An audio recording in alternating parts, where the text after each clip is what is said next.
Hello there. Another day and another horrific slaughter of Christians and Western holidaymakers in the East. This morning, the media were very concerned that we wouldn't speculate or come to any conclusions as to the perpetrators of this atrocity. But this is no time for people to mince the words. It's time for people to stand up and speak the truth. Who hates Christians and Westerners enough to blow up hundreds of them on Easter Sunday morning? The Buddhists don't, the Hindus don't. We know the religion that does. So let's just cut to the chase. The atrocities this morning were carried out by fanatical maniacs, cowards, who chose such an easy target as Sri Lanka. Cowardly maniacs who were driven to the atrocity by the teachings of the religion of peace by pure evil bastards. So we've got another massacre of Christians. I say another one because there was a recent massacre of Christians in Africa, which the mainstream media tried not to shine a light on. So after another massacre of God's worshippers, where the perpetrators will go unpunished by God himself. Not much of a protector, this God, is he? Look, it's time for the world, the whole world, to wake up to the fucking nonsense that is religion. And listen to me, that's all religion. Okay, it's time for the world to wake up to the fallacy of Christianity, Islam, Hinduism, Buddhism, and any other ism you can think of. But most of all, it's time for the world to wake up, and to end the most dangerous religion of all. That's the radical part of Islam. Now, I've made videos before where I've debunked Christianity, debunked the Bible, so I'm not partial, okay? But I've always been afraid to make any videos criticising Islam because of the repercussions. Now that's such a sad thing for a man living in Western Europe to say, that he's afraid to criticise a medieval religion from the East because of repercussions.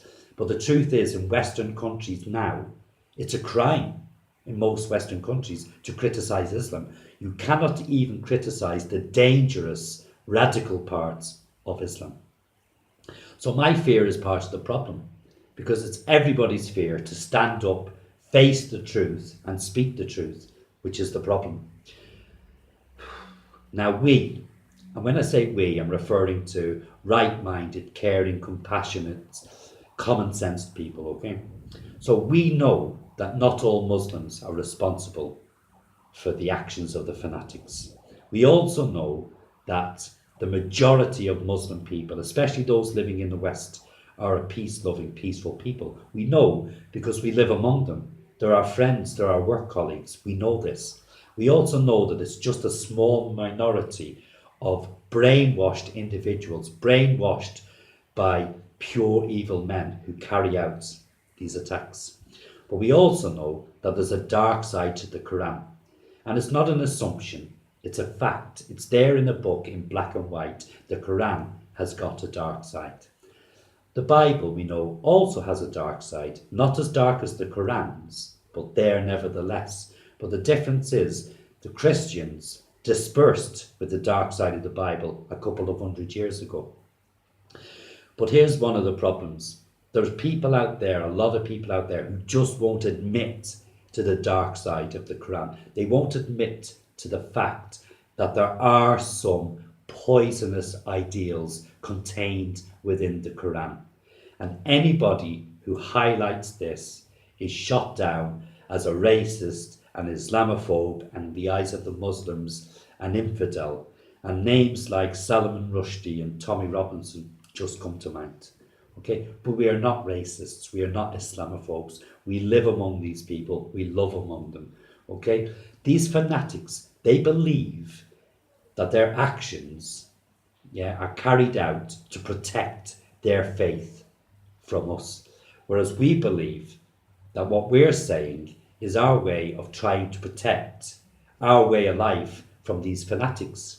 But these fanatics, their weaponry is bombs and bullets, whereas our weaponry is words, is speech, is freedom of speech. But the thing is, in Western countries now, the people in power, the governments, they are much more concerned in removing our weapons, our speech, our freedom of speech, than they are in removing the weapons, the dangerous, murderous weapons from the fanatics. And the way this is going, it's only going to ever end in one place. And that place is catastrophe. So to those who wish to silence us, listen up. We did not write the Quran. Therefore, we did not make claims that a woman is worth only half the value of a man, as the Quran does. We did not make claims that an uncovered woman is a legitimate target to become a sex slave, like the Quran does. We did not make claims that death by beheading and stoning is a fitting punishment for homosexuals, for infidels, and for adulterers, like the Quran does. We did not make claims that a man can legitimately beat his wife if he feels she has insulted him in any way, if she has gone out in public uncovered, or if she has refused him sex. The Quran does.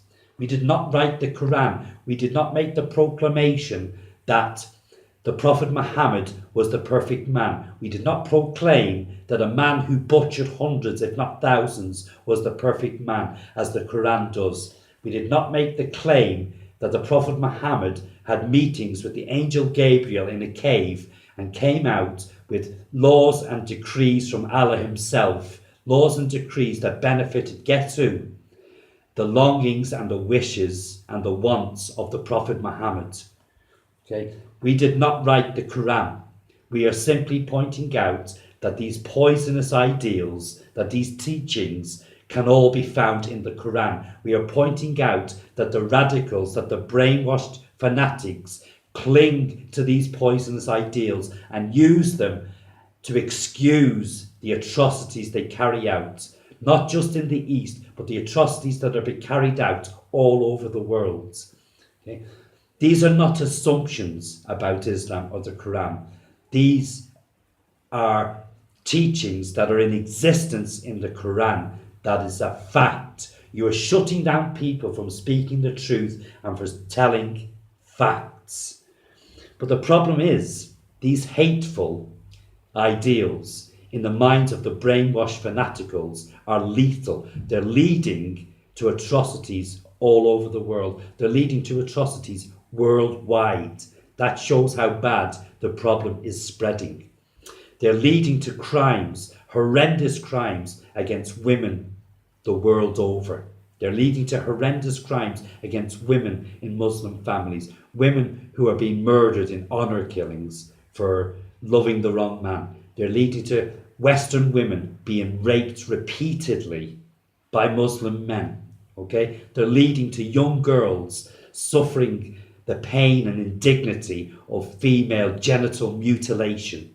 Okay? They're leading to forced marriages. They're leading to honor killings. They're leading to acid attacks on young Muslim children as a revenge for Muslim women daring to leave their men.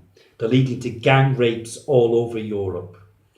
Okay? This is where those poisonous ideals of the Quran have spread to the Western world. Okay? So anyway, what is the solution to this problem? Or is there even a solution? Well, I know a good start. The leftists, the liberals, the apologists for these atrocities, the politicians on the left especially, they all need to step the fuck aside, out of the way.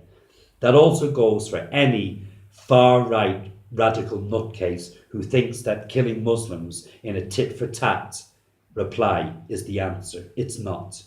The answer can only come from within the Muslim world. The Muslim world itself needs to sort this problem out.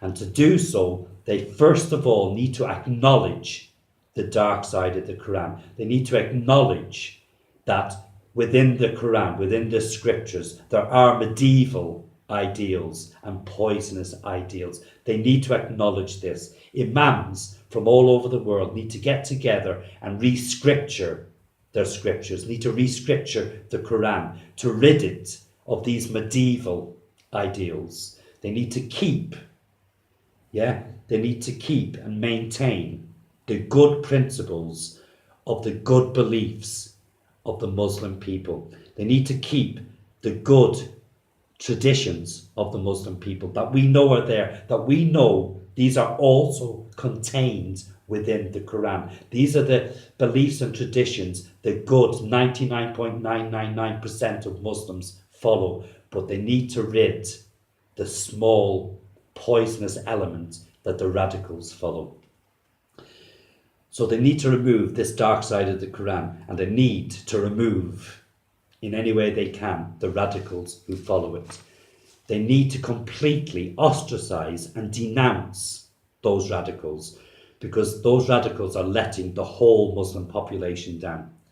Okay? And they're also preventing much of the world from having any chance at all of living together in peace. So yes, the Muslim population, especially in the Western world, is undoubtedly predominantly good. But unless they affect the changes that are required, okay, then they are simply just good men doing nothing and allowing pure evil bastards, okay, to carry out atrocities and to flourish in their name and in the name of their religion. Okay? Listen, I don't believe in any gods, but if there is a God out there, I sincerely hope that tonight he is looking down over Sri Lanka and weeping for those innocent victims.